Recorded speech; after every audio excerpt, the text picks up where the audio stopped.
Alors nous sommes arrivés d'Av Kouf Aleph de Baba Kama, Kouf Aleph pour le vendredi, donc 6 Elul al-Hamim. Alors on était arrivé hier à la 11e ligne, Eba Yaléhu. Donc on s'est posé, les Hamim se sont posé la question. C'est quoi la question? Yesh Sheva Samanin ala Semer ou En Sheva Samanin ala Tsemer. C'est-à-dire quand un homme, soit il vole, soit autre chose, il travaille.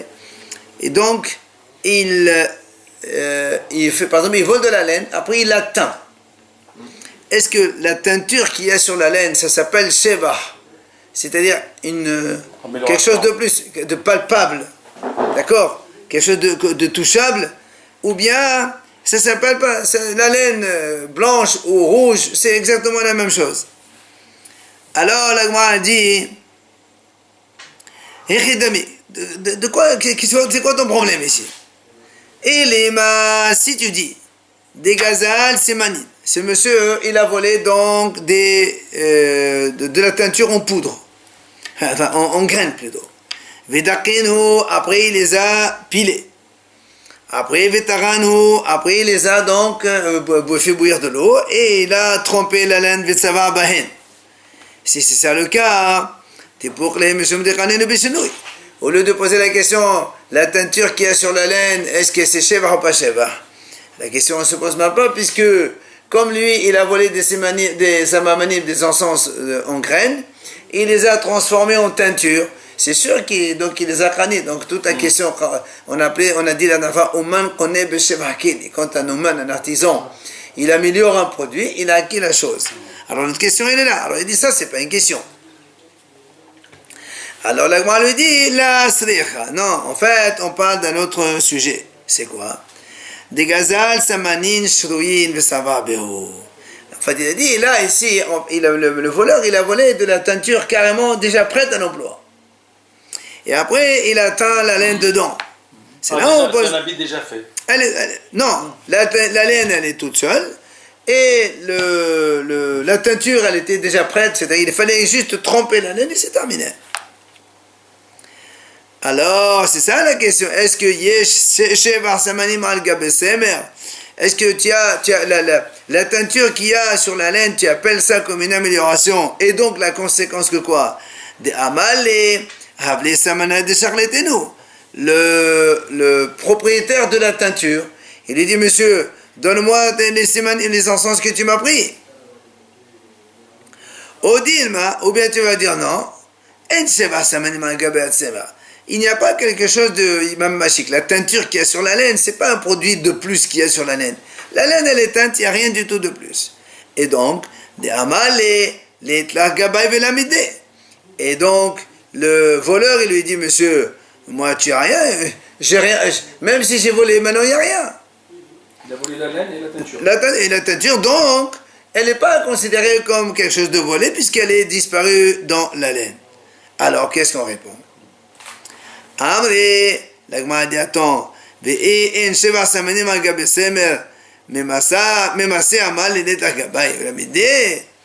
dire, qu'est-ce que c'est ça? Tu as dit qu'il peut lui dire la teinture qu'il y a sur la laine, c'est rien. Il dit, comment tu peux dire que même si on admet que c'est rien, il ne peut pas lui dire, je te dois rien du tout. Tu as volé de la teinture, tu as fait teindre la laine, mais si tu me dis que maintenant la laine qui est teinte, c'est quelque chose qui n'est pas un plus par rapport à la laine, tu ne peux pas me dire que l'autre il dit, je te dois rien du tout. D'accord? Et le monsieur lui dit, mais attends, rends-moi ma teinture. Qu'est-ce que ça veut dire ça? Et là, la Gemara dit, en fait, la question se pose dans l'autre sens. Quoi? Est-ce qu'on dit, c'est-à-dire, soit on dit que il n'y a pas de sheva sur la laine, c'est-à-dire que la teinture qu'il a faite sur la laine, c'est pas un truc en plus. Et donc, donc, comme c'est pas quelque chose qui est en plus, et donc il est complètement absorbé dedans, alors il est obligé de lui payer tout la laine avec la teinture. Odilma, la question, tu vas me dire non, il y a un truc mamachique sur la laine. La teinture qu'il y a sur la laine, c'est quelque chose qui existe. Et donc, et le voleur, il lui dit, monsieur, moi, je t'ai volé la teinture, d'accord? Prends-la, elle est là devant toi. Alors le gars a dit, qu'est-ce que tu racontes? Charleno, comment tu veux qu'il est pas bien charné? Alors il lui dit, bien sûr, Bitsepoun, il n'a qu'à laver la laine, il lave bien, toute la teinture, elle sort. Et comment il la récupère? Il ne peut rien faire avec après. Alors c'est ce que lui dit, Bitsepoun, il dit, la teinture, elle va s'enlever, mais il ne peut pas la rembourser comme elle était. Donc, c'est pour ça que la Gemara dit, elle choisit encore une autre situation.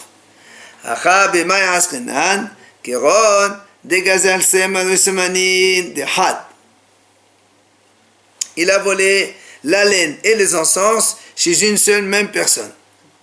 Et donc, lui, il a volé la laine blanche et la teinture.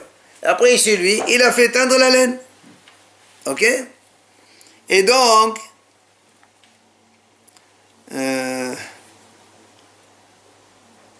oui, voilà. Donc, maintenant,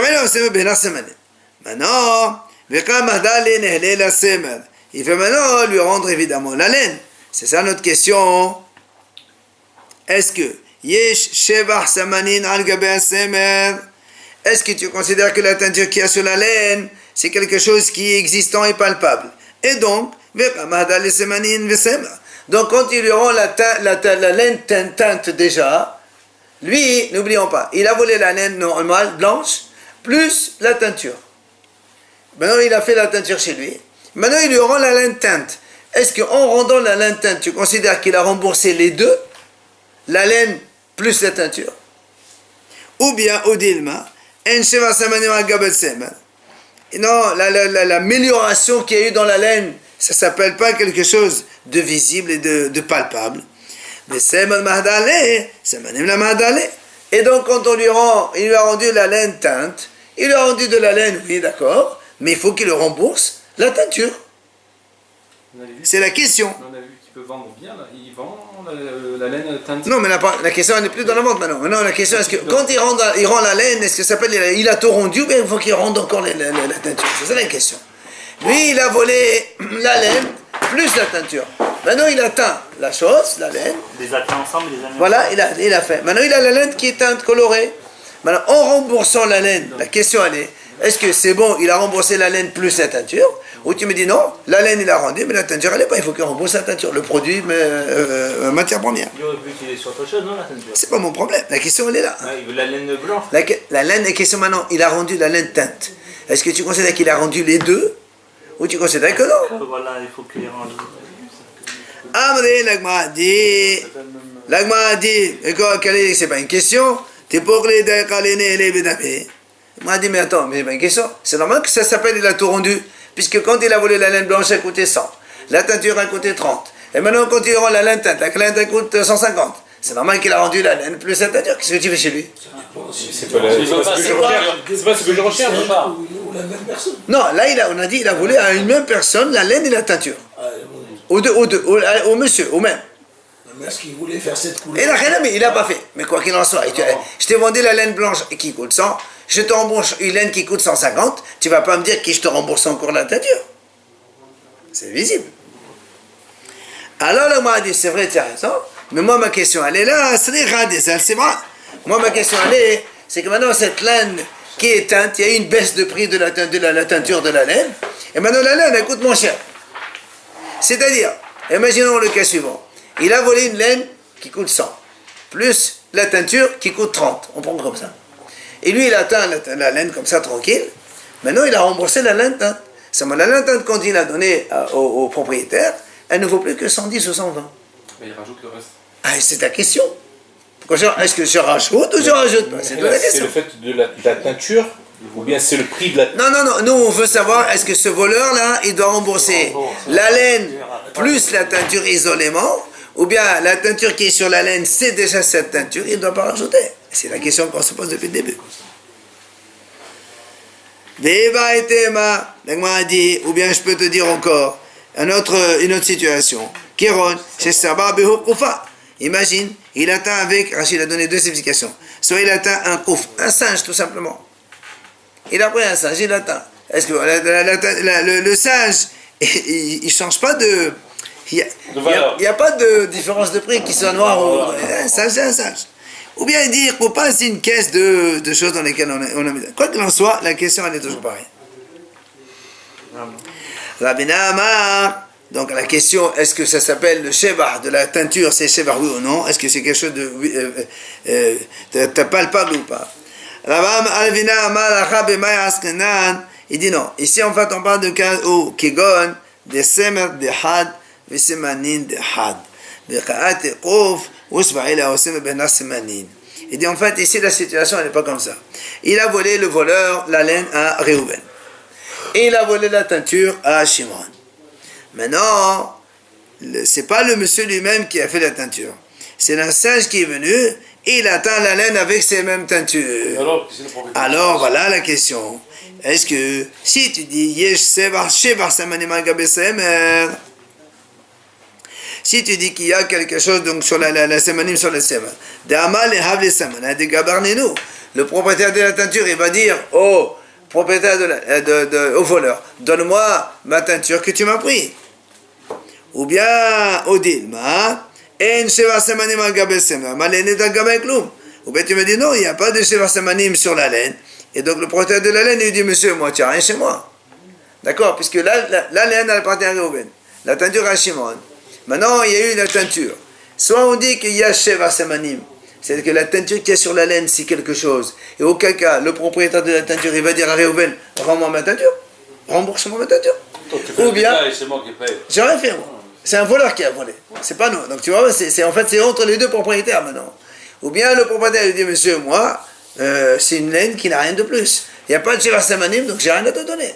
Donc c'est la question. Rien que par le prix, il y a quelque chose. Mais c'est ma laine, c'est pas la tienne. D'accord, mais le fait que ça augmente le prix, c'est que... Eh ben, je t'ai pas demandé de le faire, moi. C'est quelqu'un d'autre qui l'a fait à ma place. Toute la question elle est de savoir si la teinture qui est venue se rajouter sur la laine, est-ce que ça s'appelle un rajout palpable, oui ou non? C'est ça qu'on va poser comme question. Tashema, l'Agma essaie de comprendre. Bered, Shesbao, Bechleper, Orla, Idalek. L'Agma dit voilà, on a vu. C'est marqué dans Mishnah Orla. Là-bas, si un homme, vous savez que dans Orla, un homme il plante un arbre, 3 premières années, les fruits ils sont interdits de manger, de profiter un col. Orla a fait de profiter c'est assaut. Qu'est-ce qu'il a fait lui? Il a pris des épluchures de fruits d'Orla, il a fait avec une teinture et il a teint un vêtement avec. La Mishnah a dit là-bas, il faut brûler le vêtement. Ah, même la teinture, on n'a pas le droit. Orla. Non, mais la teinture, il a pris sa partie des fruits. Oui. Alors, comme les fruits, c'est Asobana, ça y est, Asobana, il faut le brûler. Ah, ça, c'est pour manger. C'est même ça. Ah, on peut même profiter. Ah, si tu dis ça, donc, Hazotam, donc tu vois bien que la teinture qu'on met sur un objet, c'est quelque chose de valable. Donc, on répond à l'autre question. Amarava, Rava, il repousse la réponse. Il dit non, là-bas, Hana'a, Hana'a, La'inaim, Asra, Torah. Il dit là-bas, c'est spécial, dans la Orla, c'est spécial, pourquoi la Torah l'a interdit tout profit qui soit visible. Comment tu apprends ça? Il dit parce que, dès t'année à la Bretagne, elle dit comme ça. C'est marqué, Shalosh shanim adelim, yulachim adelim lo ye'achel. Dans la Torah, c'est marqué, Shalosh shanim, pendant 3 ans, les fruits seront pour vous adelim lo ye'achel. Alors la Bretagne dit, Eni, ella surachila. Ça, donc la Torah dit ça, sort de manger, je comprends. D'où on sait qu'on n'a pas le droit non plus de profiter, ni de teindre avec, ni d'allumer avec une veilleuse. C'est pour ça que la Torah la continue dans un autre passage, qui a marqué alors il dit comme ça. Il y a marqué et tout ça, pourquoi ces répétitions? Les rabots et kula. Donc tu vois bien que là-bas c'est spécial. Alors là, c'est la Torah qui a voulu, même quelque chose qui n'a rien. C'est pas parce que c'est palpable, c'est que la Torah l'a interdit. Elle interdit même de teindre avec les fruits d'or. Là, c'est un sourd. C'est pas palpable ou pas palpable. Donc ça répond pas à notre question.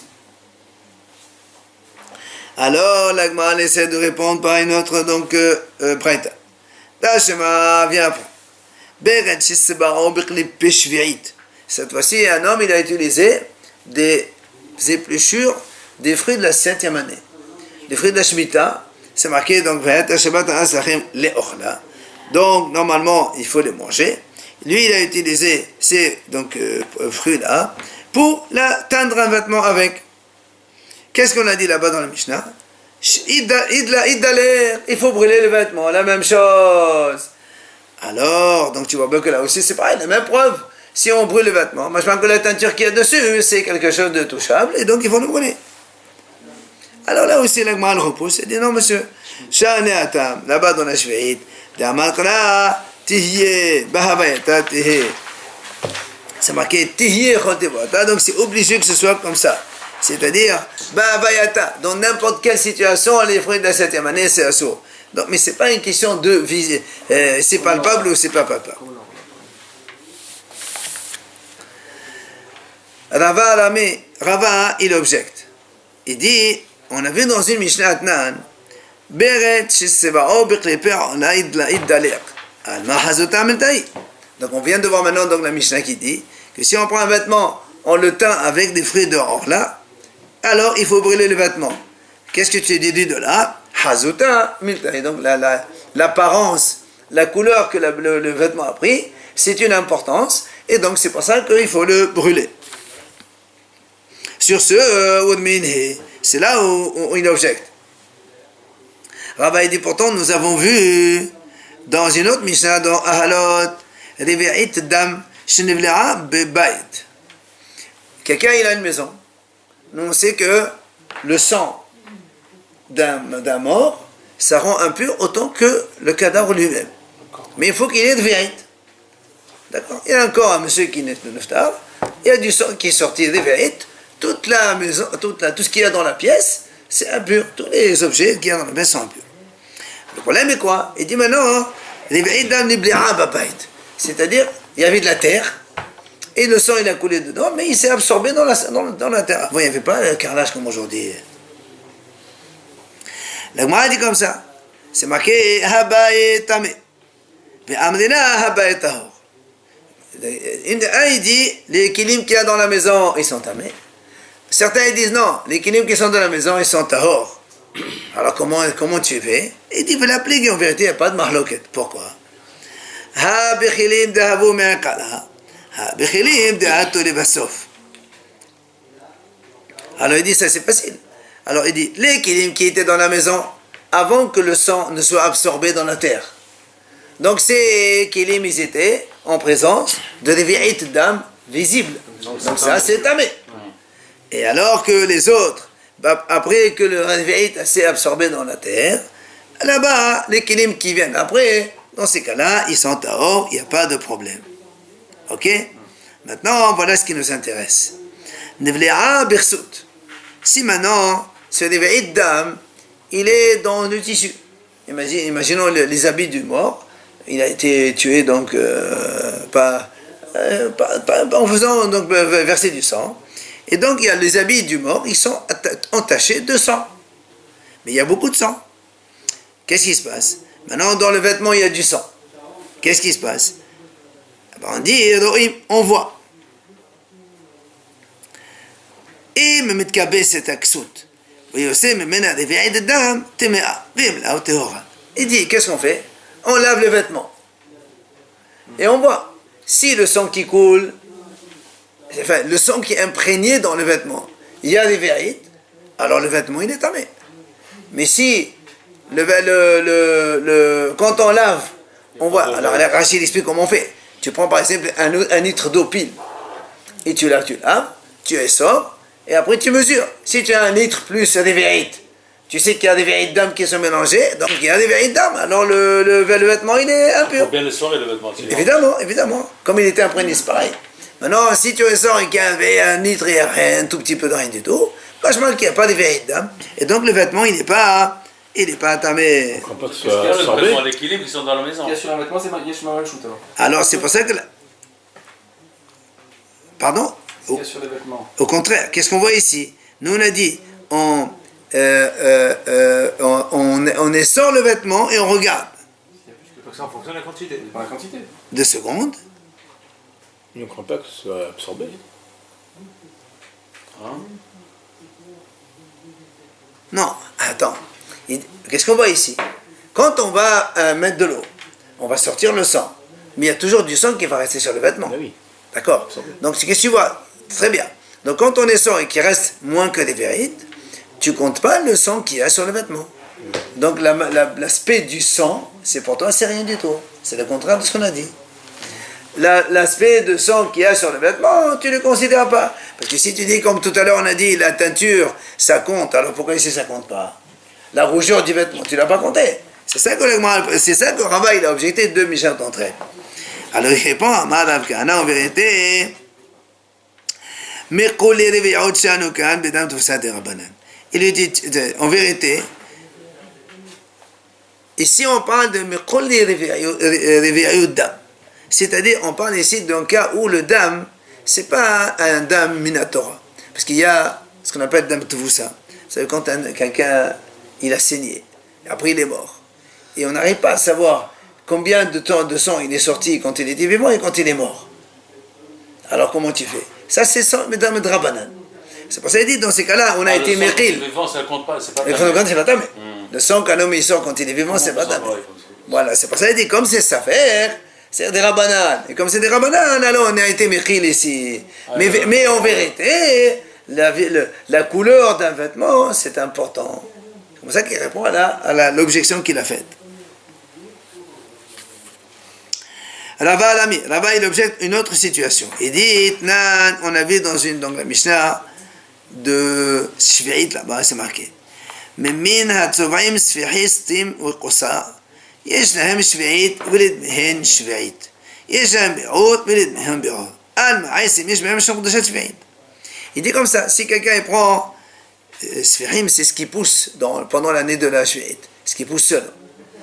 Et ça, c'est à ce Haramim disent, mais min ha-tzova'im, quelqu'un il prend comment on appelle ça, des feuilles d'un arbre par exemple, des feuilles, c'est ça, qui font avec la couleur, on fait de la teinture avec. Alors s'ils poussent la 7e année, d'accord, alors ils ont le même digne de Shvi'it, c'est-à-dire on n'a pas le droit de les vendre, on n'a pas le droit, etc., donc comme Shvi'it habituel. Et quand il arrive la 3e année,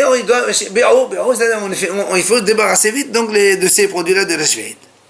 Alors la Gemara dit, donc on déduit de là que même dans les arbres, il y a le shvi'it. Parce que nous, jusqu'à présent, on pense que la shvi'it n'existe que pour les fruits, pas pour les accessoires.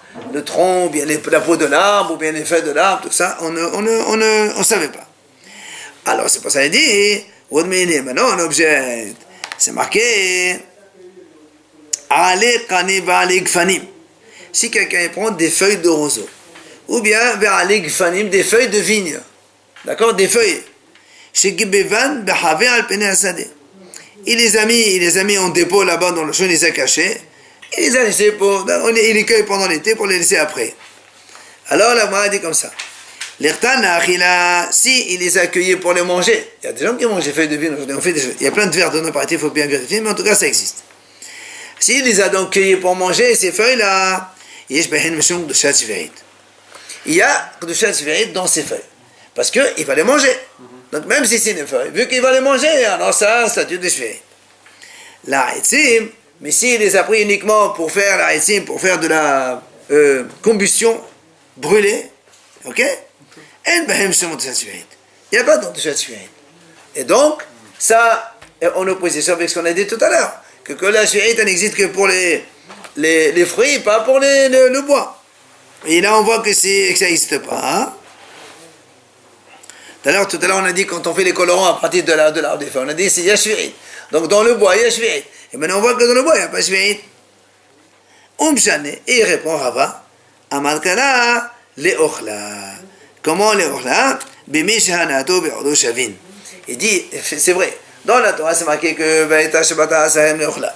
C'est-à-dire que la Torah dit que les fruits de la 7e année, il faut les manger. Donc on n'a pas le droit de les vendre. Et quand on mange, ça veut dire quoi manger? Il dit, la Gemara dit comme ça, Hana'atan ou be'oran shavi. Ça veut dire quoi shavi? C'est-à-dire en même temps que tu le manges, en même temps qu'eux ils disparaissent. Ça se fait en même temps.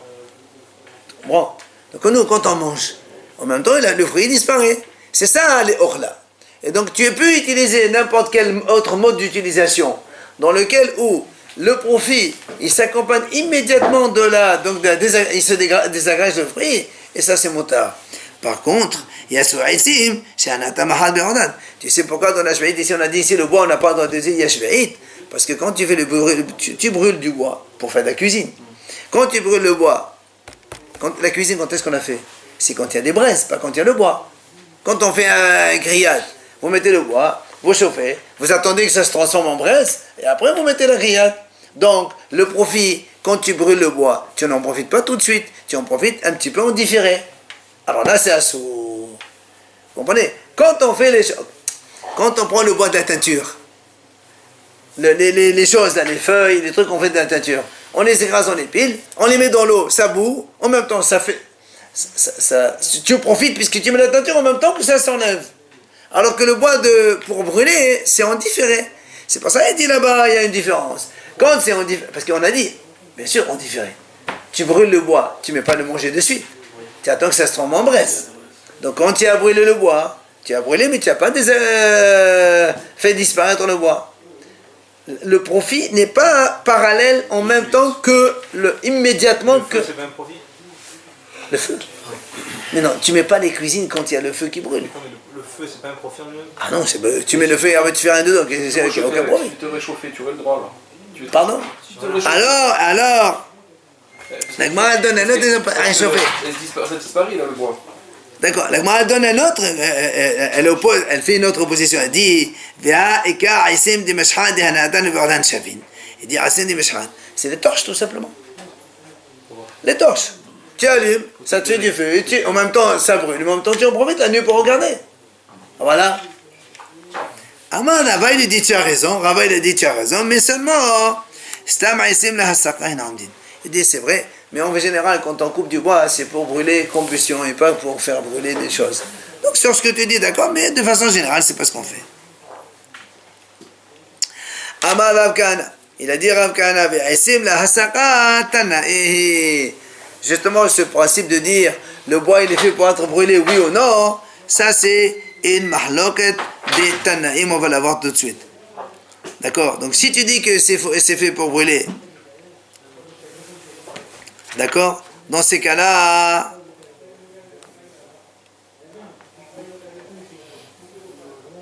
si on dit que c'est pour brûler, dans ces cas-là, il n'y a pas de shvéit puisque le profit il est en différé.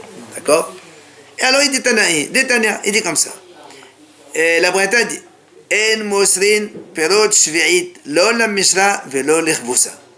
On n'a pas le droit d'utiliser les fruits de la 7e année pour faire les mishra, c'est-à-dire faire tremper là-bas le lin, ou bien l'echbousa pour laver avec. D'accord? On n'utilise pas les fruits de la shvi'it pour tremper de lin dedans, ou bien pour laver avec les vêtements. Et voilà, ça c'est le Tanaï Mahloket. Rabbi Yossi dit non, on a le droit. On a le droit d'utiliser les fruits de la 7e année. Si par exemple tu as du vin des fruits de la 7e année, tu peux tremper là-bas du lin dedans, c'est pas un problème.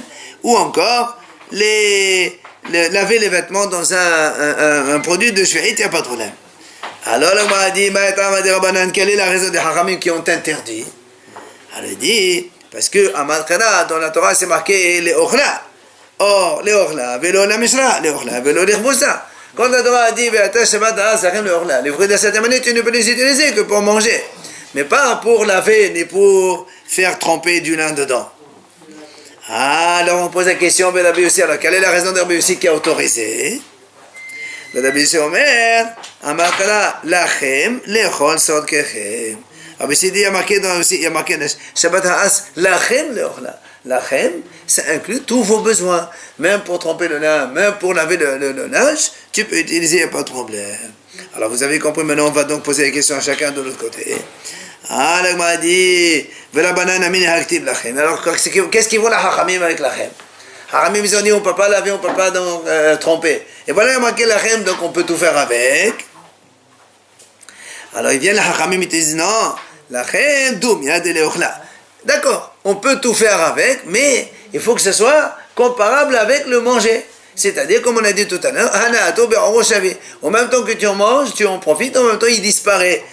Et là, il y a quand tu fais tremper le lin, c'est pas un profit immédiat. Tu le trempes maintenant, tu le recueilles 2-3 jours après pour la teinture.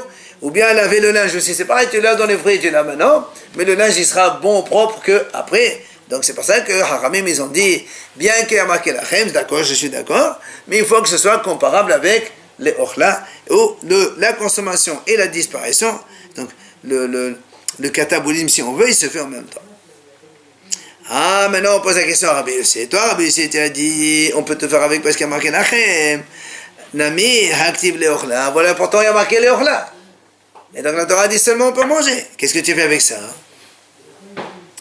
Amalach, il te dit Rabbi Yossi, donc ce Léochla là, on en a besoin pour l'enseignement d'une braïta. Qu'est-ce qu'a dit la braïta? Léochla velo le milorma. C'est-à-dire les fruits de la septième année tu les utilises pour manger, mais tu ne peux pas les utiliser pour faire avec des pansements. Avant ils écrasaient les fruits, ils faisaient avec des pansements, donc remèdes, comme médicaments. Ça, tu n'as pas le droit d'utiliser. Alors, la m'a dit pourquoi. Alors, si tu dis, quand ta Torah dit l'orla, c'est pour manger et pas pour faire des médicaments, moi aussi je peux te dire, l'orla, c'est pour manger et pas pour tremper, ni pour laver le linge. Il dit non. Il dit non, parce que comme il y a marqué lachem, donc tu peux l'utiliser en tant que besoin pour laver le linge. Alors il dit, mais alors pourquoi tu inclus le linge, oui, et le remède de médicaments, non? Et il m'a dit, pourquoi tu inclus le koussa à laver et tu exclus le médicament? Il lui répond, il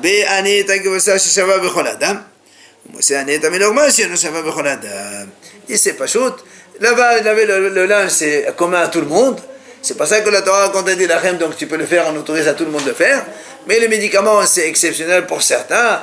Alors ça, tu ne peux pas l'inclure. On finit. On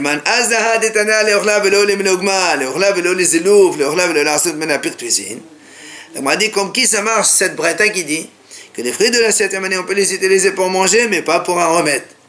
Pour manger, vélo les zilouf. Les zilouf, c'est-à-dire pas vaporiser, par exemple, pour faire de la bonne odeur dans une pièce, etc. Les orla, vélo l'arsot mena perdusine, ne pas faire comme un médicament pour vomir. Alors, qui c'est qui a dit ça? On m'a dit, c'est pas chaud, c'est comme Rabbi Yossi. Parce que si tu dis que Rabbanan, et Kanami, mais ça veut dire ça, parce que si c'est Rabbanan, Hachamim me disent qu'on peut manger, mais on ne peut pas laver le linge, ni tremper le lin dedans. Or ici, on a dit, on n'a pas dit que c'est la sorte de tremper le linge et de laver. Donc, machma, ça marche comme Rabbi Yossi et non pas comme Rabbanan.